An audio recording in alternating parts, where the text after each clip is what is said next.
Natatangi at makasaysayan ang paggunita natin ng mahal na araw sa Pandayosesis na Dambana at parokya ng Ina ng mga walang mag-ampon. Ayon sa tradisyon ng parokya, 132 taon na ang nakalipas nang pasimulan ang panatang prosesyon na ipinagmamalaki ng lungsod ng Marikina. Ito ang taunang prosesyon ng mahal na araw na kilala din bilang Santo Santo. Muling masasaksihan ang pagsasalarawan ng mga iba't ibang tauhan at tagpo na may kaugnayan sa pinakadakilang talambuhay sa balat ng lupa. Partikular na ang pangangaral at pagpapakasakit ng ating Panginoong Hesukristo para sa kaligtasan ng sanlibutan. Ang prosesyon ay isang uri ng katesismo, pagninilay-nilay at sakripisyo.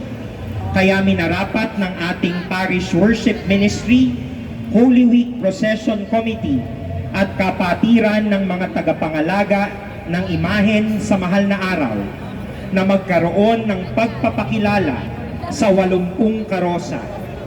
Bawat isa ay nagtatampok ng mga banal na imahen para sa pag-alaala ng Miyerkules Santo. Ito ay higit na magbibigay ng kabuluhan sa panatang tradisyon at sa ikalulugod ng Panginoong Hesukristo.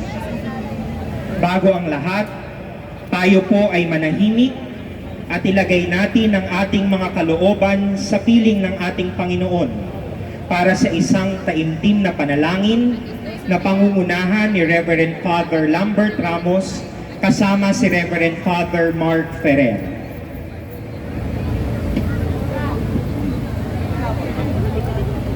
O Diyos sa kalangitan, Hari ng sangkalupaan, Diyos na walang kapantay, maawait lubhang maalam at puno ng karunungan. Ikaw ang amang di bubos ng nangulilang lubos, amang di matapos-tapos, maawain, mapagkuko sa taong luma't alabo. Iyong itulot sa amin, Diyos amang mawain, mangyaring aming dalingin,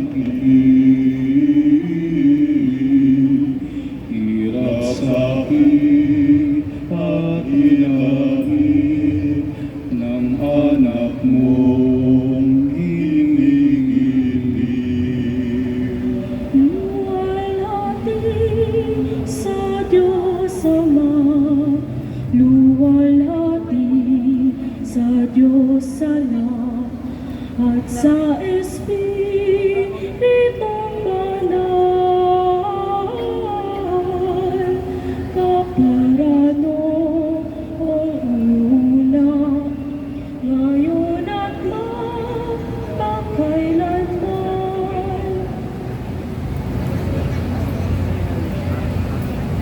Alam ng Ama at ng Anak at ng Espiritu Santo. Amen. Ang pagpapala at kapayapaan mula sa Diyos ng Ama natin at sa Panginoong Hesukristo naway At sumaiyo rin.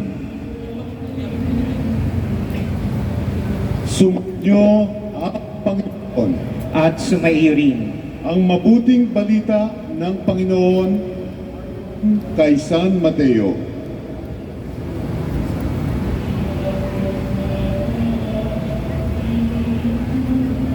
Nang magkagayon, sinabi ni Jesus sa kanyang mga alagad, Kung ang sinuman ay ibig sumunod sa akin, limutin niya ang kanyang sarili, pasanin niya ang kanyang krus, at sumunod sa akin. Ito ay sapagkat paririto ang anak ng tao sa kaluwalhatian ng kanyang ama, kasama ng kanyang mga anghel. Gagantimpalaan niya ang mga tao ayon sa kanilang gawa. Mga kapatid, ang mabuting balita ng Panginoon. Pinupuri ka namin, Panginoong Hesukristo. Mga ilan lamang pong pananalita ang ating prosesyon na gaganapin natin ngayon ay hindi excursion. Natatawa yung mga bata dito, pwede rin kayo magkita-kita ngayon, magligawan, pero hindi iyan ang ubod ng ating gagawin.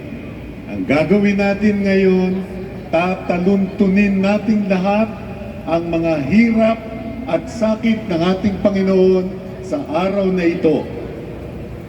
Sa Biyernes, yung kanyang paghihirap papunta sa krus.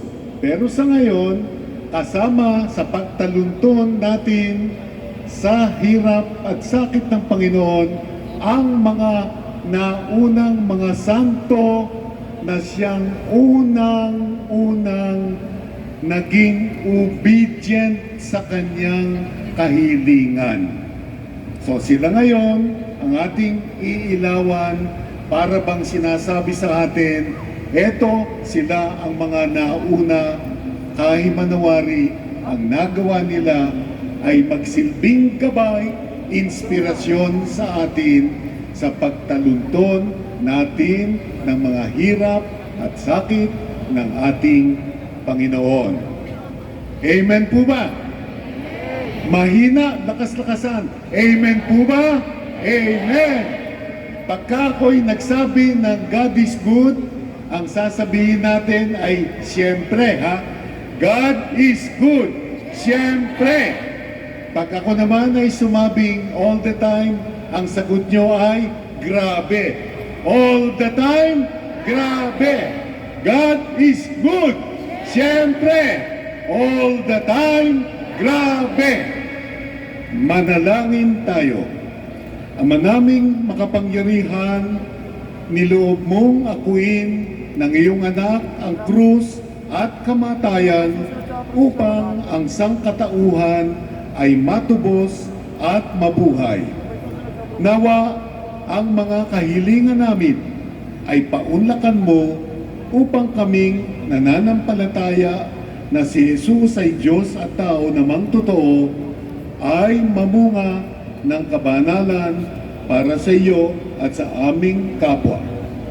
Gawaran mo din ng pagbabasbas ang mga banal na imaheng kalakok sa prosisyong ito upang sa pamamagitan ng mga imaheng ito kami ay mamunga ng kabanalan at mabubuting gawa sa harap ng magpaparangal sa mga ito.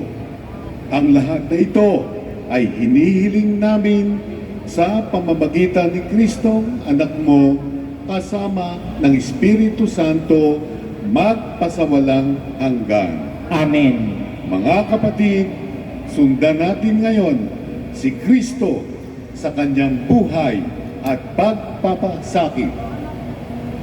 Unang bahagi, mga banal na apostol, ebanghelista, at disipulo ng ating Panginoong Hesukristo.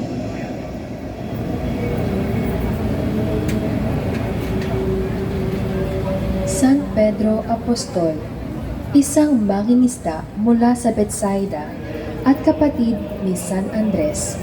Tinawag siyang prinsipe ng mga apostol noong ipinahayag niya ang kaniyang pananalig sa anak ng Diyos. Ang pangalang Simon ay pinalitan ng Pedro. Sa pasyon ni Hesukristo, ay 3 ulit niyang itinatwa ang Panginoon, ngunit humingi rin ng kapatawaran. Siya ang kauna-unahang Santo Papa ng Simbahang Katolika. San Pedro Apostol, ipanalangin mo kami.